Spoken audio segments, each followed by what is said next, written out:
Radius ratio rule.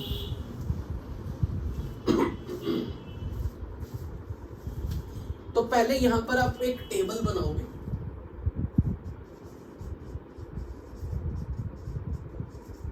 Make this table and then I will explain it.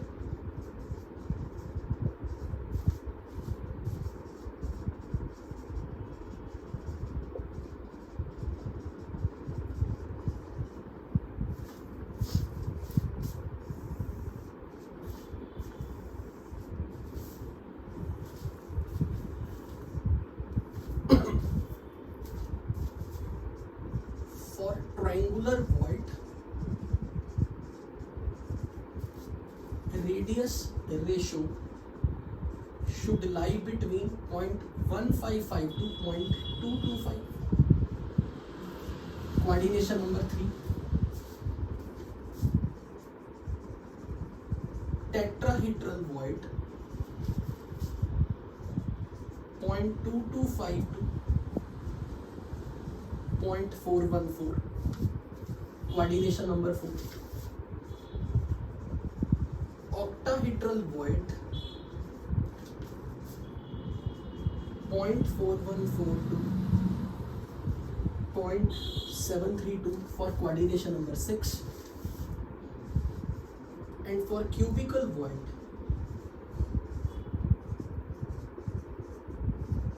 0.732 to 1, coordination number 8.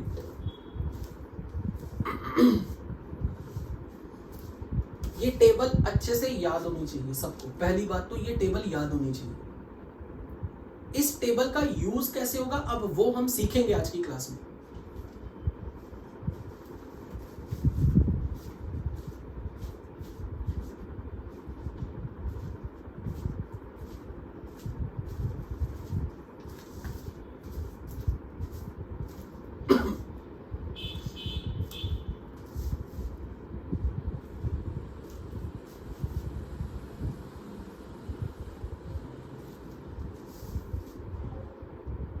Once you note down, just text me noted. Then I will start explaining it.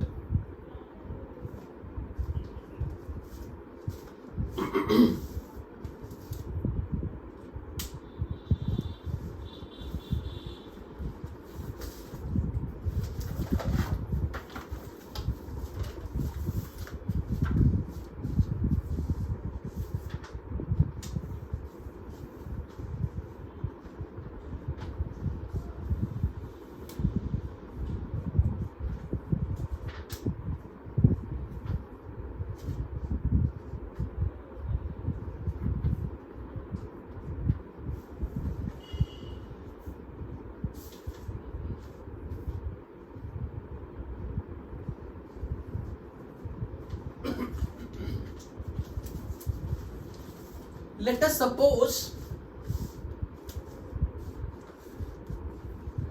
मैंने आपके सामने कुछ solids रख दिए। Few solids I am going to mention. I am going to mention few solids, typical ionic solids. Beryllium sulfide,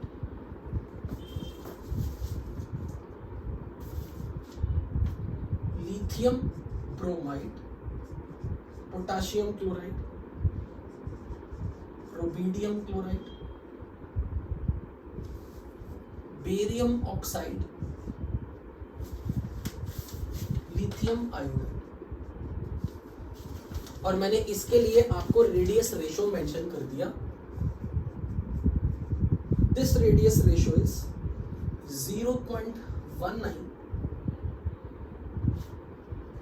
this is 0.34, this is 0.38, 0.77, 0.83 and 0.97। अब सब लोग ये जानते हैं कि एक आयनिक सॉलिड की अगर बात होगी तो उसमें केटायंस और anions they are constituent particles. किसी आयनिक सॉलिड में केटायंस और एनायंस यही कॉन्स्टिट्यूएंट पार्टिकल। और जनरली केटायन का साइज छोटा है और एनायन का साइज बड़ा है. Cation are expected to be smaller than anion. तो अगर मैं आपको कभी भी बोलूं what do you mean by radius ratio, तो radius ratio word is defined as radius of smaller ion to the radius of bigger ion.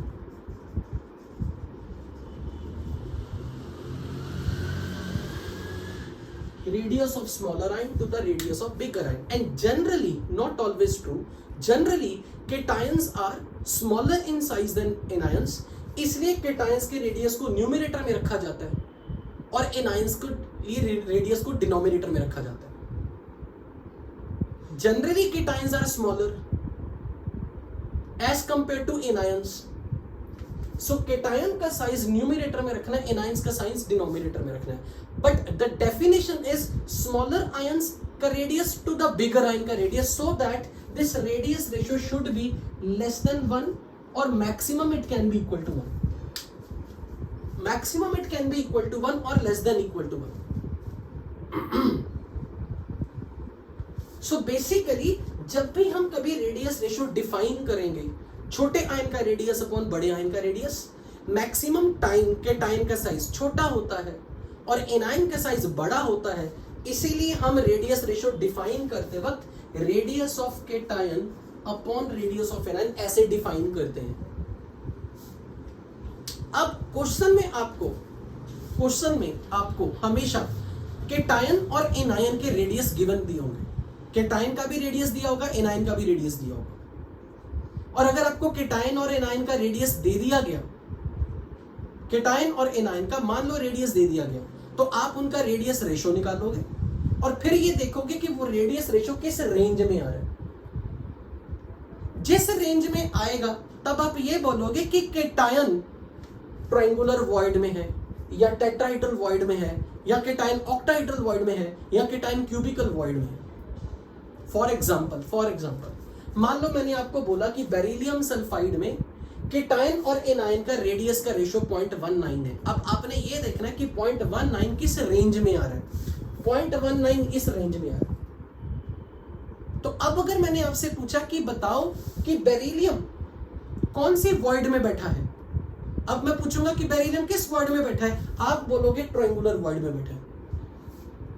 यानी कि किसी सॉलिड का रेडियस रेशियो देख के आप ये बताओगे कि केटायन की पोजीशन कौन सी है, केटायन कौन सी वॉइड में बैठे. Cation is sitting in triangular void. Now let's suppose अगर मैंने आपसे पूछा लिथियम ब्रोमाइड का रेडियस रेशियो 0.38 है, तो अब अगर मैं आपसे पूछूं बताओ केटायन लिथियम किस वॉइड में है, तो आप बोलोगे कि 0.38 इस रेंज में आ रहा है. तो 0.38 अगर इस रेंज में आ रहा है तो अब आप बोलोगे कि जो लिथियम पॉजिटिव केटायन है वो टेट्राहेड्रल वॉइड में बैठा है. सिमिलरली यहां से आप देख सकते बता सकते हो what is the in which void potassium ion is sitting. In KCL का स्ट्रक्चर देख के आप बता सकते हो कि के पॉजिटिव किस वॉइड में बैठा होगा. 0.77 लिखा है यानी कि वो इस रेंज में आ गया. तब हम बोलेंगे कि पोटेशियम क्यूबिकल वॉइड में बैठा है. और फिर मैं आपसे ये पूछूंगा कि बताओ कि के पॉजिटिव का कोऑर्डिनेशन नंबर कितना है, यानी कि के पॉजिटिव कितने Cl माइनस को टच कर रहा है.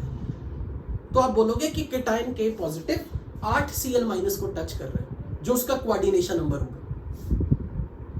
अगर मैंने बोला रुबिडियम प्लस का कोऑर्डिनेशन नंबर बताओ, यानी कि रुबिडियम प्लस कितने Cl माइनस को टच कर रहा है, तो आप बोलोगे रुबिडियम प्लस के लिए रुबिडियम क्लोराइड का ये रेडियस रेशियो है 0.83 और इस रेडियस रेशियो के हिसाब से इसको इस रेंज में आना चाहिए, यानी कि rubidium plus should occupy cubical void. इसका मतलब है कि रुबिडियम क्लोराइड जो है रुबिडियम क्यूबिकल वॉइड में बैठा हुआ है, तो rubidium will be touching to 8 Cl minus. ठीक है. इसी तरीके से आपके लिए बेरियम ऑक्साइड या लिथियम आयोडाइड की बातें करूंगे. इस वक्त मैंने जितना आपको समझाया, ये रेडियस रेशियो रूल का एप्लीकेशन है, रेडियस रेशियो रूल का एप्लीकेशन है। I am not clearing any doubt of anyone, क्योंकि जितने भी आपने अभी तक मेरे पास डाउट्स चैट पे लिखे हैं ना, वो सारे धीरे धीरे धीरे धीरे अगले 40 मिनट्स में खत्म होंगे। इसलिए जितने भी लोग मेरे से चैटिंग करके अपने डाउट्स पूछ रहे हैं, उनको किसी का आंसर नहीं मिलने वाला, जितना मर्जी चैट करते जाओ, क्योंकि ये विद टाइम 40 मिनट्स के अंदर सीक्वेंस वाइज सारे आंसर मिलेंगे। तो सबसे पहला जो लेसन सीखना है, जिसके बेसिस पे आपके 4 मार्क्स हैं, वो 4 मार्क्स क्या हैं?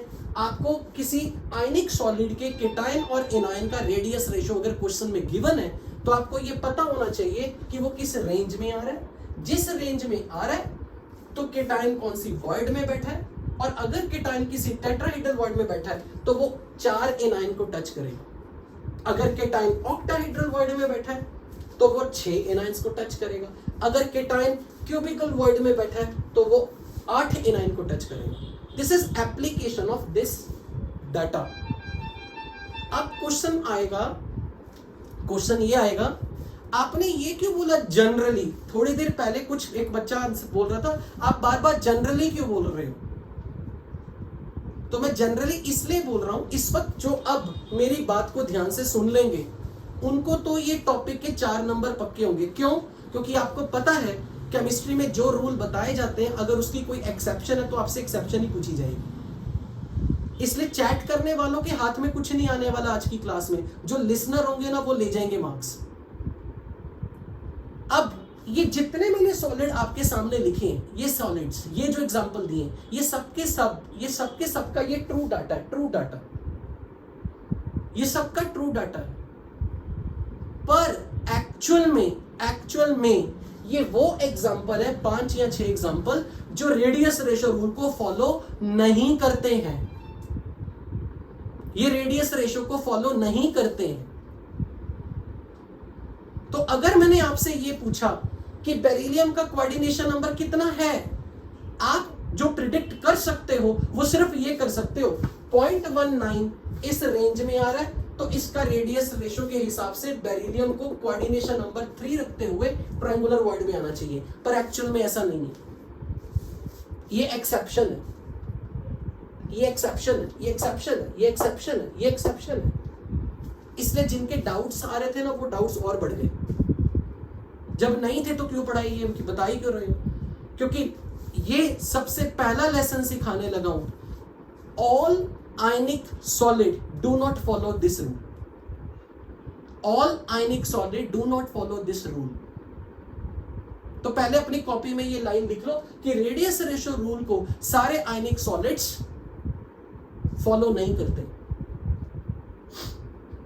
पहली बात, all ionic solid do not follow this rule. अब क्वेश्चन कैसा आएगा? क्वेश्चन आपको जो आएगा, आपने उसको अपनी प्रिडिक्शन के बेसिस पे ही बताना है, जो आपने सीखा होगा। जैसे आपको रेडियस रेशियो मिल गया, आपने अपना दिमाग इसी टेबल के अकॉर्डिंग लगाना है, क्योंकि आपको क्वेश्चन किस लैंग्वेज में लिखा आएगा। लिसन, क्वेश्चन की language, what is expected coordination number of K plus for KCl? What is expected that K plus is sitting in which void? Something which is expected, right? Just a minute, let me close the chat option, क्योंकि आपका batch दुनिया का वाहियात batch है।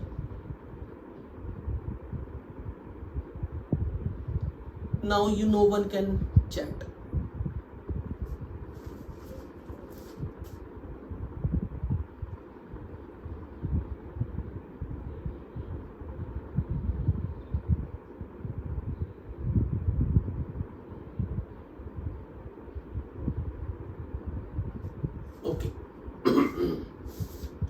सो पहली चीज, radius ratio rule के basis पे क्वेश्चन कैसा आएगा? अगर आपके पास कोई सॉलिड है, उस सॉलिड का रेडियस रेशियो आपको यहां पर दे दिया गया, तो आपने रेडियस रेशियो के बेसिस पे ये चीज चेक करनी है कि कौन सी रेंज में आ रहा है। जिस रेंज में आ रहा है उसके बेसिस पे डिसाइड करना है कि रुबिडियम प्लस का कोऑर्डिनेशन नंबर क्या होगा, रुबिडियम प्लस कौन सी वॉइड में बैठा होगा। But again I am saying, only you can tell me what I am going to teach you based on the table, because there are many exceptions to this rule. अब सबसे पहली बात ये उठ के आएगी, कुछ बच्चों के दिमाग में ये क्वेश्चन जाया जाएगा कि सर वॉइड तो खाली होती है, वॉइड तो एम्प्टी स्पेस होते हैं। वो बिल्कुल ठीक है, वॉइड एम्प्टी स्पेस है, पर जब आप किसी आयनिक सॉलिड की बात कर रहे हो, आयनिक सॉलिड की बात, तो एनायंस ने तो लैटिस बना दिया। एनायंस बड़े साइज के हैं, उन्होंने तो कॉर्नर, फेस सेंटर ऑक्यूपाई कर लिए। तो जब एनायंस 3 डायमेंशन में अगर एफसीसी पैकिंग कर रहे हैं या हेक्सागोनल क्लोज पैकिंग कर रहे हैं, तो कुछ ना कुछ वॉइड्स बनेंगी, ऑक्टाइडल वॉइड, टेट्राइडल वॉइड बनेंगी। पर जब एनायंस ने पूरा लैटिस बना दिया, तो डोंट फॉरगेट कि पूरी बिल्डिंग में सिर्फ नेगेटिव चार्ज आ गया। आयनिक सॉलिड तो ओवरऑल न्यूट्रल होते हैं, तो आयनिक सॉलिड्स का टोटल चार्ज न्यूट्रलाइज करने के लिए केटायन की प्रेजेंस तो कंपलसरी है, पर केटायन के लिए स्पेस कौन सी बचेगी? केटायन के लिए स्पेस वही बचेगी जिस वॉइड्स वाली स्पेसेस, क्योंकि केटायन का साइज छोटा होता है, जनरली वो वॉइड जितना स्पेस ही ऑक्यूपाई करते हैं। इसलिए आयनिक सॉलिड्स में जब भी हम कभी बात करते हैं कि केटायन एनायन मिलके एक आयनिक सॉलिड बनाएंगे, तो एनायंस ने तो लैटिस बना देना है। मान लो एनायन एफसीसी अरेंजमेंट में, तो एनायन कॉर्नर और फेस सेंटर पे चला गया। अब जब एनायंस ने कॉर्नर, फेस सेंटर ऑक्यूपाई कर लिए, कुछ वॉइड्स बच गई है, खाली जगह वही है। अगर किसी केटायन को आना है तो void spaces are only available, इसलिए केटायन को वॉइड ऑक्यूपाई करनी पड़ेगी। अब ये जरूरी नहीं है कि अगर आपके पास 5 वॉइड है तो पांचों वॉइड पे केटायन आएगा। हो सकता है 5 में से 2 वॉइड पे केटायन आए या 3 वॉइड पे केटायन आए, क्योंकि केटायन संख्या में उतने ही आएंगे जितने केटायन का पॉजिटिव चार्ज पूरे एनायन के नेगेटिव चार्ज को बैलेंस करे। जरूरी नहीं है कि हर बार सारे वॉइड्स पे केटायंस आएंगे, हर वॉइड पे एनायन केटायन आएगा, ये जरूरी नहीं है। Cation can occupy few number of voids, cation may occupy all number of void, but how many voids will be occupied by cation? That is decided by what is the total negative charge of all anions. जितना total negative charge all anions का है, उतना ही positive charge सब cations का total मिला के होना चाहिए। इसलिए केटायंस की गिनती उनके चार्ज से, या फिर केटायंस कितनी वॉइड्स पे बैठेगा वो उनकी चार्ज न्यूट्रलिटी को ध्यान में रखे हो। पर जो आपके लिए मार्क्स स्कोरिंग क्वेश्चन होगा, आपसे ऐसे पूछा जाएगा, कोई सॉलिड दे दिया जाएगा, उस सॉलिड का रेडियस रेशो दे दिया जाएगा और आपसे पूछा जाएगा कि बताओ उस डाटा के हिसाब से केटायन कौन सी वॉइड में बैठना चाहिए। अब वो बैठा होगा या नहीं ये जरूरी नहीं, तो आप यहां से बोलोगे कि 0.77 इस रेंज में है, तो आप बोलोगे कि K प्लस क्यूबिकल वॉइड में बैठा है, तो अब उसका क्वेश्चन होगा कि K प्लस के अराउंड कितने Cl माइनस है, तो आप बोलोगे K प्लस का कोऑर्डिनेशन नंबर 8 है। तो पहले तो रेडियस रेशो का यूज करना आना चाहिए। अब सबसे बड़ा क्वेश्चन ये आता है, क्या ये टेबल याद करनी पड़ेगी? नहीं, टेबल याद नहीं करनी पड़ेगी, क्योंकि अब हम ये सारे ये जो वैल्यूज हैं इनको हम डिराइव करने लगे। तो अब हमें ये टेबल याद नहीं करनी, ये समझनी है कि ये टेबल बनी कैसे है, और एक बार टेबल बन गई उसके बाद आपको याद ही करनी पड़ेगी फाइनली।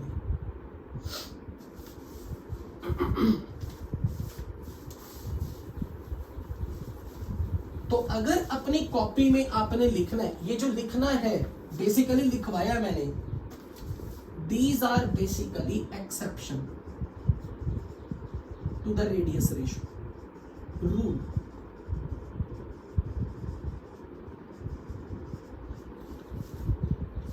एक्चुअल में अगर आपके टेबल के हिसाब से मैं चलूं तो बेरिलियम सल्फाइड में बेरिलियम केटायन 2+ और एनायन सल्फाइड है, और इसका ये रेडियस रेशो 0.19 है, जो कि 0.155 से 0.225 की रेंज में है। तो यहां पे सबसे पहले आपसे जो एक्सपेक्टेड है कि आपको ये पता हो कि बेरिलियम 2+ किस वॉइड में आना चाहिए था। इट वॉज एक्सपेक्टेड कि ये आता ट्रायंगुलर वॉइड में, एक्सपेक्टेड, यानी कि coordination number of beryllium 2+ is expected to B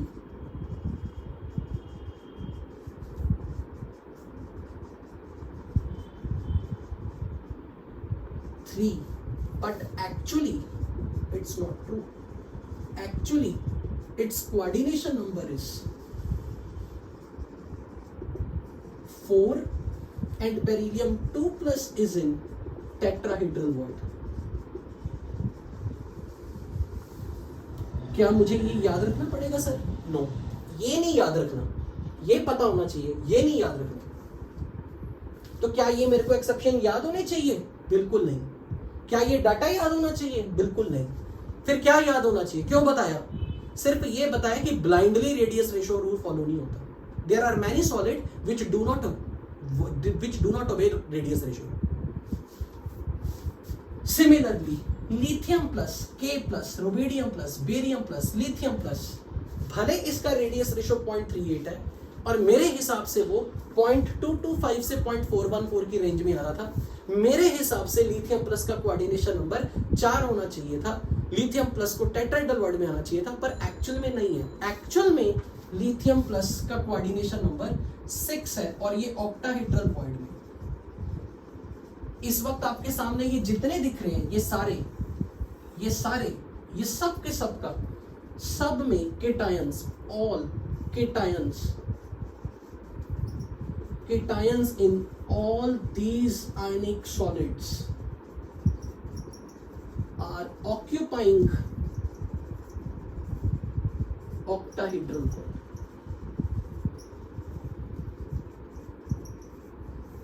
Against radius ratio.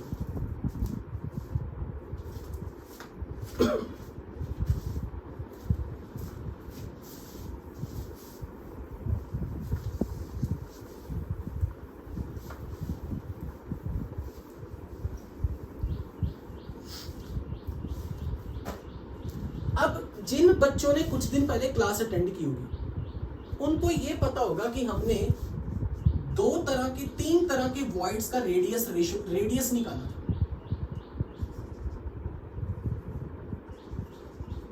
Triangular void, tetrahedral void, octahedral void. अगर कुछ लोग क्लास में जिन्होंने अटेंड की हो उनके नोट्स में ये होगा भी, और मैं इसे डिराइव दोबारा करवाने भी नहीं बना।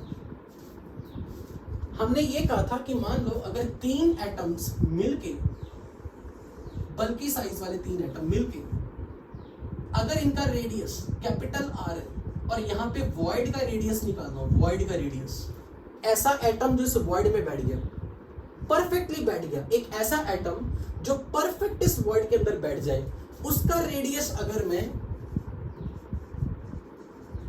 Radius of the atom occupying the void, let it be small r, and radius of the atom which are forming the void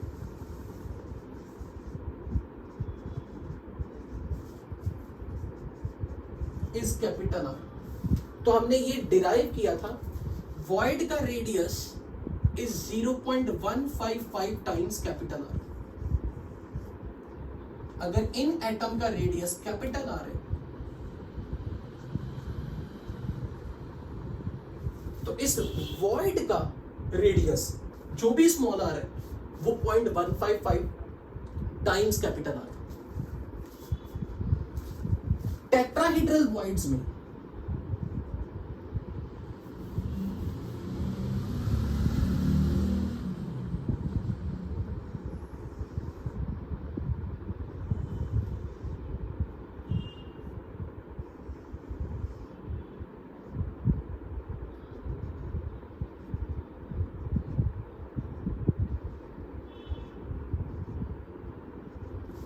हमने जब डेरिवेशन की थी तो अगर इस capital R is the radius of the atom और void का radius अगर स्मॉल r है सेम, तो हमने टेट्राहेड्रल वॉइड के लिए ये वैल्यू डिराइव की थी। ये टेट्राहेड्रल वॉइड का रेडियस था और ये कैपिटल R है उन एटम्स का रेडियस जो उस वॉइड को बना रहे हैं। और ऑक्टाहेड्रल वॉइड्स में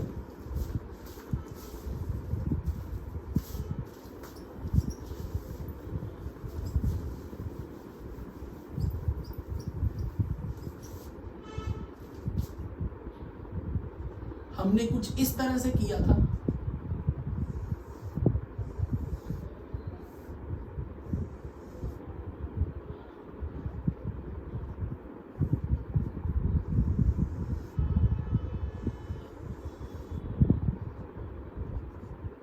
यहाँ जो स्क्वायर वॉइड बनेगी जो इन चारों को टच करेगी और इसके ऊपर एक पांचवा होगा और इसके नीचे एक छठा होगा, that all these three are touching together, all these three are touching together and this is touching to all the six. This particular void का size हमने निकाला था 0.414 times capital R. बेसिकली हमने कहा था कि एक तरीके की स्क्वायर वॉइड ही बन जाती है, या मैं यूं कह दूं कि अगर 3 एटम टॉप लेयर के हैं और 3 एटम बॉटम लेयर के हैं,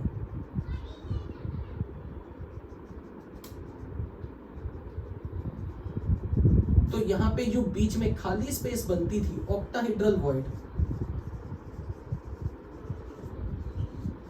उसका रेडियस इस रिलेशन से डिराइव किया था।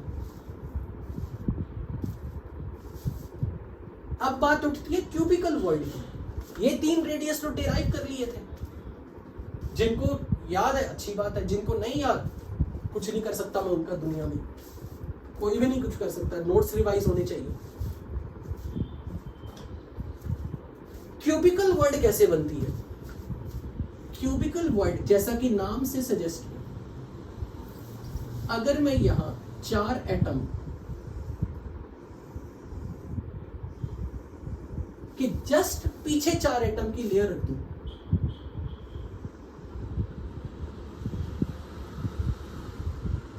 such that they are making a cube, इनके सेंटर ज्वाइन कर दूं तो एक क्यूब बनेगा। यानी कि मैंने एटम्स को सिंपल क्यूबिक अरेंजमेंट में रखा है, ये दिखाना चाहा है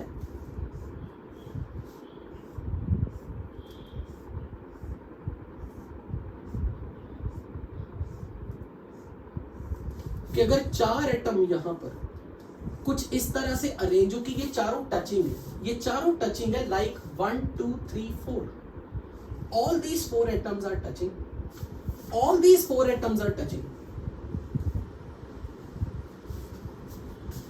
this is touching to this, this is touching to this, this is touching to this, all these 4s are touching, all these 4 पीछे वाले 4 आपस में टच कर रहे हैं और ये आगे पीछे वाले एक दूसरे को टच कर रहे हैं। तो अब कोई कहेगा कि इस क्यूब के अंदर यहां से जो अंदर की तरफ, सेंटर की तरफ जो अंदर खाली स्पेस बनेगी वो कहलाएगी क्यूबिकल वॉइड। यानी कि जो उस वॉइड में जाके बैठेगा वो 4 एटम बॉटम के और 4 एटम टॉप के, टोटल 8 एटम्स के टच में आ जाएगा, तो यहां पर कहीं क्यूबिकल वॉइड बनेगी, यहां कहीं क्यूबिकल वॉइड बनेगा। तो अगर मैं बॉडी डायगोनल के अलोंग एक लाइन खींच लूं, बॉडी डायगोनल के अलोंग, तो अगर ये r डिस्टेंस है और ये r डिस्टेंस है, तो ये एज लेंथ a है, एज लेंथ इज a। तो यहां पर टोटल एज लेंथ जो a है दैट इज 2r। पर अगर मैं बॉडी डायगोनल पे ले जाऊं तो बॉडी डायगोनल पे जो एटम वॉइड में बैठेगा अगर उसका रेडियस स्मॉल है तो ये पूरा डायामीटर और इसका रेडियस और इसका रेडियस मिलके पूरा बॉडी डायगोनल बनेगा ए बी। इस बॉडी डायगोनल पे कॉर्नर वाले एटम का रेडियस, कॉर्नर वाले एटम का रेडियस और वॉइड का पूरा डायामीटर मिलके, तो कैपिटल R 2 टाइम्स इसका रेडियस कैपिटल R, इसका radius capital R, 2r plus इस डायामीटर की value 2 times small r, this will be body diagonal. और a की वैल्यू अगर मैं कैपिटल 2r यहां a की value 2 times capital R put कर दूं तो आपको ये रिलेशन मिलेगा, and this is 0.732 times capital R।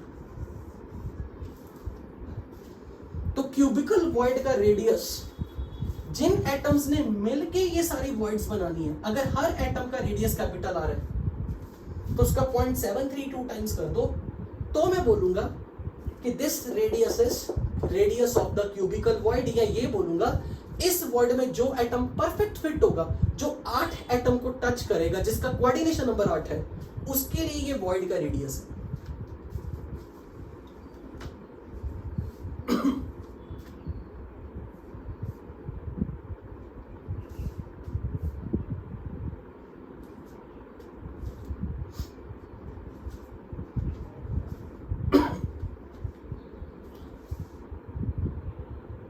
तो इन तीनों के रिजल्ट्स हमें पहले से पता है, ये चौथा आज हमने देख लिया, क्यूबिकल वॉइड।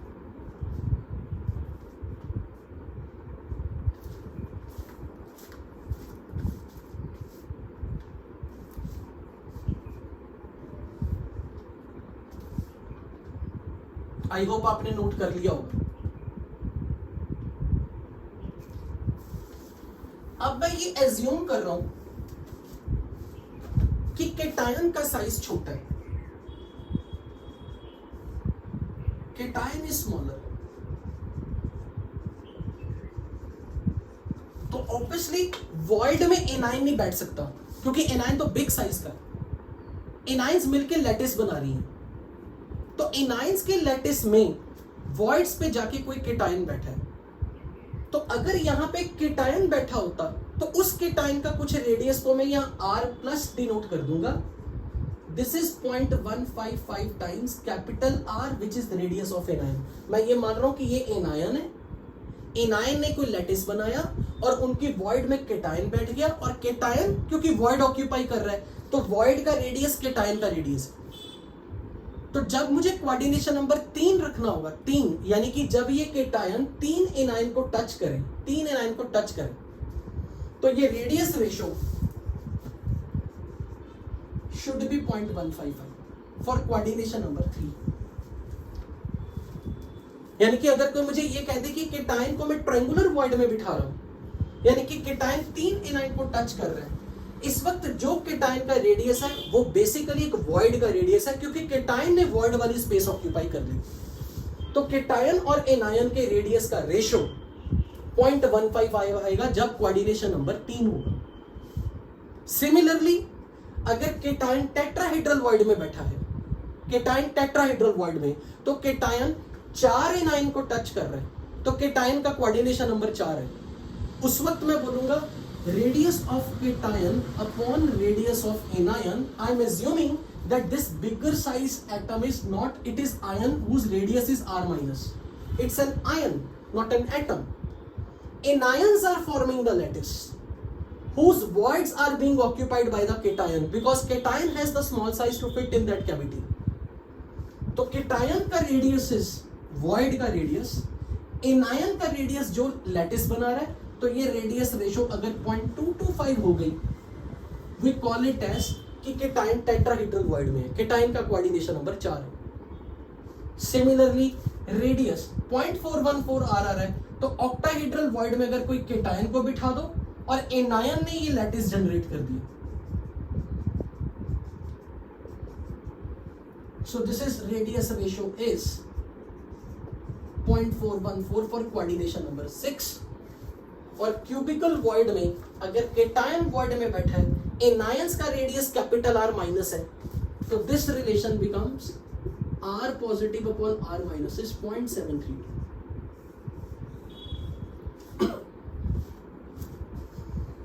तो हमारे उस टेबल में, अगर मैं उस टेबल की बात करूं, तो हमारे उस टेबल में ये 4 वैल्यूज रिपीट हुई हैं, 0.155, 0.225, 0.414 एंड 0.732।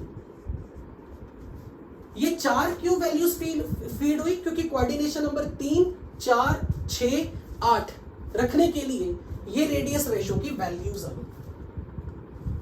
अब कोई मुझे ये कह दे कि सर मान लेते हैं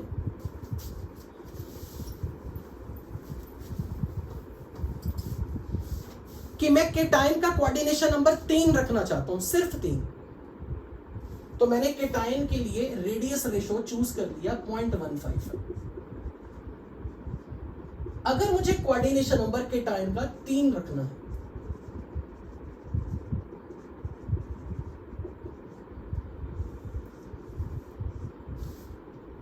अब कोई मुझे ये कह दे कि जब ये कंडीशन सेटिस्फाई होगी, जिस समय केटायन का रेडियस और एनायन का रेडियस का रेशो एग्जैक्ट 0.155 होगा, तो ये सिचुएशन होगी। क्या सिचुएशन होगी? एनायन भी टच कर रहे होंगे, केटायन भी तीनों एनायन को टच कर रहा होगा। यहां पर दिस इज एनायन,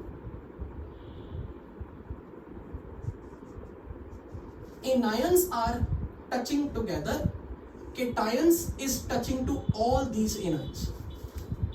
यानी कि जब रेडियस रेशियो की वैल्यू एग्जैक्ट 0.155 होगी, उस समय केटायन का कांटेक्ट, केटायन एनायन तो टच करेंगे, पर एनायन एनायन भी टच कर रहे हैं।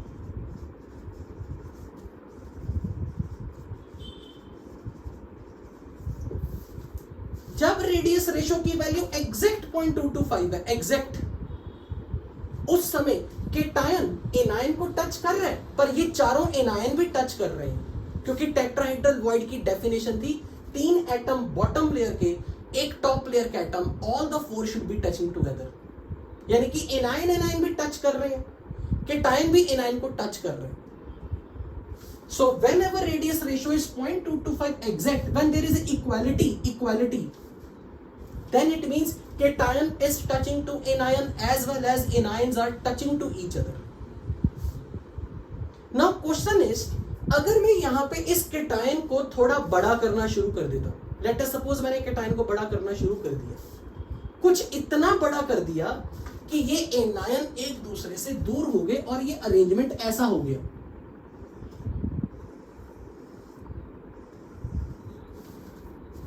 ये 3 एनायन बन गए। मैंने केटायन को थोड़ा बड़ा कर दिया, एनायन को उतना ही रख के केटायन का साइज बढ़ाने का मतलब क्या हो गया कि मैंने रेडियस रेशो बड़ी कर दी। अगर मैं एनायन को उतना ही रख रहा हूं, पर मैं एक ऐसा केटायन ले रहा हूं जिसका साइज थोड़ा बड़ा है, इतना बड़ा हो गया कि केटायन एनायन के टच में तो आ गया, पर एनायन एनायन का टच छूट गया। केटायन का कोऑर्डिनेशन नंबर अभी भी 3 है, पर एनायन केटायन को टच नहीं कर रहा। मैं कहूंगा ये अरेंजमेंट ज्यादा स्टेबल अरेंजमेंट है, क्योंकि यहां एनायन एनायन की रिपल्शन भी हो रही थी। The 2 similar charge and we don't want them to touch. इसलिए एनायन एनायन को अगर मैं बात करूं, अगर कोई ऐसा अरेंजमेंट मिल जाए कि केटायन एनायन को टच करे, only attractive force is there between them, but the no similar charge ions are touching, that is a better arrangement. तो मैं कहूंगा अगर मुझे कोऑर्डिनेशन नंबर 3 रखना है, केटायन को ट्रायंगुलर वर्ड में ही रखना पड़ेगा, केटायन को ट्रायंगुलर वर्ड में ही रखना पड़ेगा, क्योंकि उसका कोऑर्डिनेशन नंबर 3 रखना है। पर एनायन एनायन आपस में टचिंग ना हो, तो मुझे रेडियस रेशो की वैल्यू इस रेशो से 0.155 से बड़ी करनी पड़ेगी, क्योंकि मैंने एनायन तो सेम साइज के रखे हैं, केटायन थोड़ा बड़ा कर दिया। तो जब रेडियस रेशो की वैल्यू 0.155 से बड़ी हो गई या उसके बराबर हो गई, ये दोनों कंडीशन सेटिस्फाई कर रही कि केटायन का कोऑर्डिनेशन नंबर 3 है, केटायन का कोऑर्डिनेशन नंबर यहां भी 3 है, केटायन का कोऑर्डिनेशन नंबर यहां भी 3 है। इसलिए जब भी आप उस टेबल में कोई चार्ट की एक लिमिट देख रहे हो रेडियस रेशो की, तो लोअर साइड के साथ इक्वालिटी का साइन भी है और लोअर लिमिट से कुछ ऊपर है इनइक्वालिटी भी है। पर क्या मैं इस रेडियस रेशो को, कोई मुझे ये कह दे कि यार ये केटायन का साइज बड़ा करते जाते हैं, कितना बड़ा कर दें? मैं कहूंगा 0.225 से बराबर मत कर देना, 0.225 से छोटा रखना।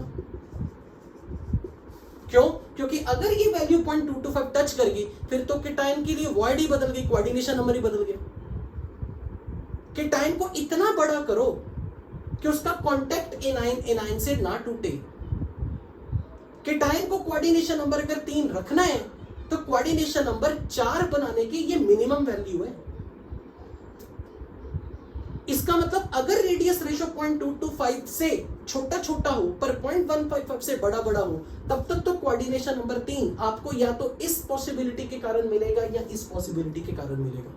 पर 0.225 इस रेडियस रेशो को बढ़ा के 0.225 तक नहीं पहुंचाना, क्योंकि 0.225 तक जैसे ही पहुंचाया वो एक टेट्राहेड्रल वॉइड बन जाएगी, यानी कि केटायन का कोऑर्डिनेशन नंबर बदल जाएगा। इसलिए कोऑर्डिनेशन नंबर 3 होने के लिए 0.155 से 0.225 के बीच का कोई रेशो होना चाहिए। सेम इसी तरह से कोऑर्डिनेशन नंबर 4 अगर रखना हो तो रेडियस रेशो की वैल्यू अगर 0.225 कर दी तो कोऑर्डिनेशन नंबर 4 तो है, पर एनायन एनायन कांटेक्ट भी है। अगर मैं सेम काम यहां करूं कि केटायन को थोड़ा बड़ा कर दूं, थोड़ा सा, ताकि ये एनायन एनायन का कांटेक्ट टूट जाए, तो ये रिलेशन, ये फोटो आपको कुछ ऐसी दिखेगी। Cation which is touching to big anion, big anion, big anion, big anion, but anions are not touching। पर ऐसा करने के लिए मुझे केटायन को बड़ा करना पड़ेगा, keeping the same size of anion, यानी कि रेडियस रेशो को बड़ा कर दूं। यानी कि रेडियस रेशो को अगर मैं यहां पर ग्रेटर देन और इक्वल टू का साइन लगा दूं तो कोऑर्डिनेशन नंबर 4 है। पर क्या मैं इस रेडियस रेशो को जितना मर्जी बड़ा कर दूं कोऑर्डिनेशन नंबर 4 होगा? नहीं। 0.414 करने पर तो ये कोऑर्डिनेशन नंबर 6 हो जाएगा। तो कोऑर्डिनेशन नंबर 4 रखने के लिए 0.225 से तो बड़ा करूं, पर 0.414 से छोटा करूं। एनायन एनायन कांटेक्ट अगर रखना है तो परफेक्ट इक्वालिटी होनी चाहिए, पर अगर एनायन एनायन कांटेक्ट नहीं रखना तो फिर 0.225 से तो थोड़ा बड़ा, पर 0.414 से छोटा, क्योंकि 0.414 पे जाके एग्जैक्ट रेडियस रेशो जब 0.414 आएगी, केटायन को ऑक्टाहेड्रल वॉइड में बैठना पड़ेगा, उसका कोऑर्डिनेशन नंबर 6 हो जाएगा। 4 के कोऑर्डिनेशन नंबर 4 की लिमिट टूट गई। सेम स्टोरी यहां। अब मुझे नहीं लगता कि उस टेबल में आपको ये आपत्ति होनी चाहिए कि यहां पर ये वैल्यूज याद रखनी पड़ेंगी फॉर कोऑर्डिनेशन नंबर 6। इसका मतलब सिर्फ ये है, हर कोऑर्डिनेशन नंबर के लिए ये जो रेंज बनी है उसमें इक्वालिटी जो आ रही है, इक्वालिटी वो हमारी उस मैथमेटिकल ड्राइंग के कारण आ रही है, जब एनायन एनायन भी कांटेक्ट में हो, केटायन एनायन भी कांटेक्ट में हो। पर केटायन एनायन एनायन कांटेक्ट अगर हो रहा है वो हमें अच्छा नहीं लग रहा। हम नहीं चाहते कि सेम चार्ज एक दूसरे को रिपेल भी करे। इसलिए अगर कि एनायन एनायन का कांटेक्ट टूट जाए पर केटायन सब एनायन को टच करे, that is the more favourable condition, that is the more favourable condition for stability of the ionic solid. इसलिए रेडियस रेशो 0.414 से थोड़ा बड़ा कर दूं, पर कितना बड़ा कर दूं? फिर से क्वेश्चन, 0.732 से कम, क्योंकि कोऑर्डिनेशन नंबर 6 ही रखना। सेम जब कोऑर्डिनेशन नंबर 8 की बारी आएगी तो सिमिलरली ये रेडियस रेशो की जो लिमिट है ये 0.732 से 1 के बीच में रहेगी फॉर कोऑर्डिनेशन नंबर 8।